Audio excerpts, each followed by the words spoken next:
Tribune diplomatic correspondent John McLean.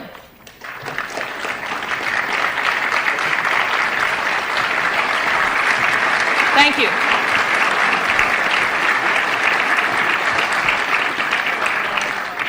Our speaker today is the President of the Philippines, Ferdinand Marcos. It has been 16 years since President Marcos came to the United States on an official visit, and 16 years since we first welcomed him to our podium at the National Press Club. When he appeared before us then, he had just been elected president of the former American colony, which became an independent nation in 1946. We knew Marcos was a war hero. He got so many medals in World War II that when the young Major Marcos met four-star General Omar Bradley, the general saluted him. We also knew he was a persuasive fellow. How else could he have managed to get his wife, who is known to be strong and bright, to marry him after they'd known each other for only 11 days? And we knew he was experienced in overcoming political adversity. After all, the first case Mr. Marcos ever won as a lawyer was when he successfully defended himself from prison against a charge of murdering a political opponent of his father. The president of the press club at that time, Win Booth, remarked at the great warmth of the greeting Mr. Marcos received in 1966 and said, and I quote, "Your very presence reminds us that you and your great people are the faithful allies of our country in time of trouble. And that, sir, is something the American people and the men and women assembled in this room are not about to forget," end quote. But much has happened in those 16 years. In the interim, Mr. Marcos declared martial law, or what he called constitutional authoritarianism, and did not lift it for 11 years. There have been charges of corruption, abuses of human rights, and political repression, and recently the Archbishop of Manila called openly for him to resign. But through it all, Mr. Marcos has remained president, and this week, President Reagan warmly welcomed him, stressing the many common ties between the two countries.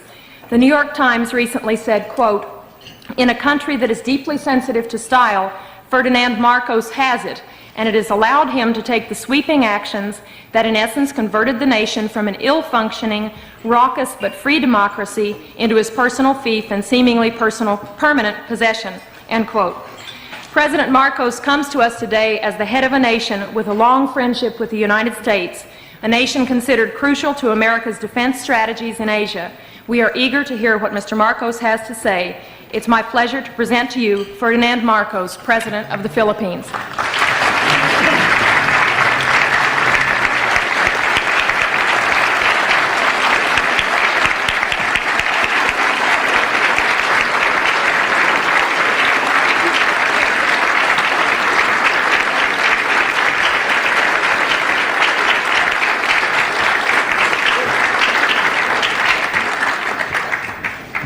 Well, thank you very much, Madam President.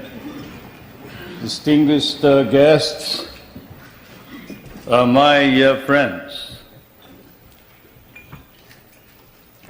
It certainly is gratifying that in the course of my present visit to the United States, I should once again be accorded the opportunity to meet with the people who understand me or misunderstand me most. I'd like to thank all of you. I remember that our relationship, the relationship between the two countries can be opened up at one of 2 points by the historian or the curious investigator into world events. One, the military, which was Admiral or then Commodore Dewey, sinking the Spanish fleet under Montojo on May 1st, 1898 in Manila Bay, and with the help of the Filipino revolutionaries under General or President Emilio Aguinaldo, who then proclaimed the first Philippine Republic. Incidentally, President Emilio Aguinaldo was the grandfather of Prime Minister Cesar Virata, who is here. My grandfather only commanded the revolutionary forces. We have changed places since then. Either that point of entry is chosen or the more sedate commercial one 100 years back.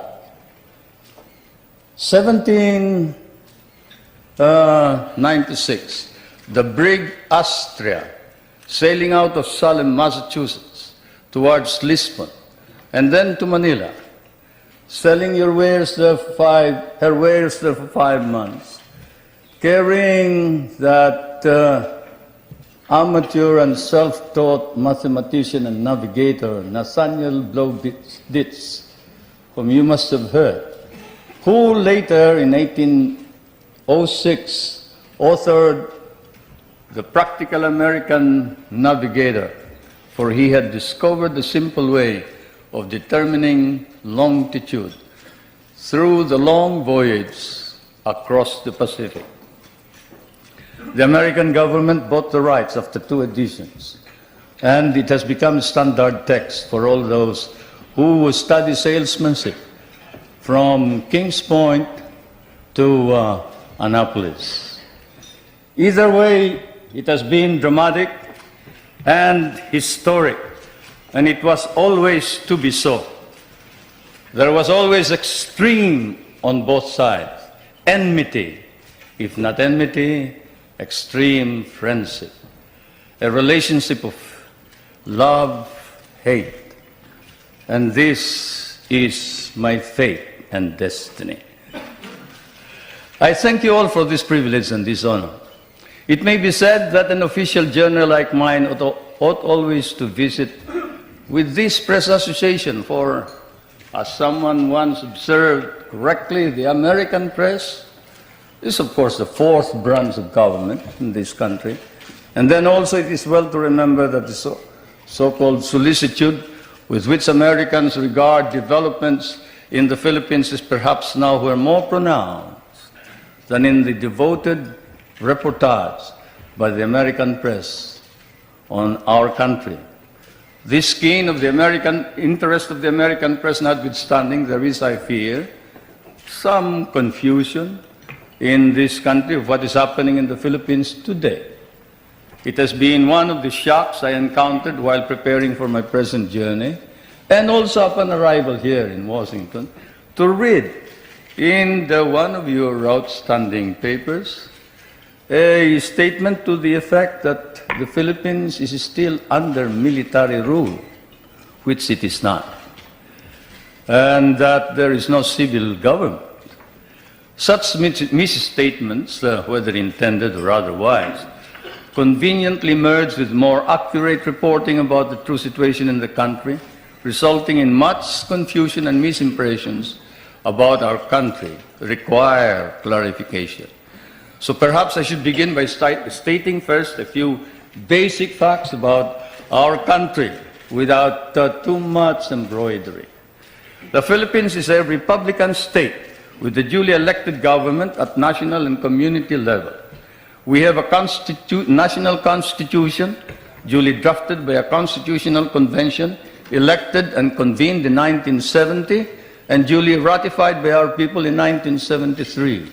Under that constitution, ours is a modified form of presidential government with a National Assembly constituted by assemblymen elected by regions in 1978 and a president directly elected by the people in 1981. Legislative power is vested in that National Assembly, while the executive power is vested in the president. And the party in power, the party that won the most number of members in this National Assembly, choose the leader of the legislature, and the leader is the Prime Minister, and is no other than Prime Minister Cesar Virata.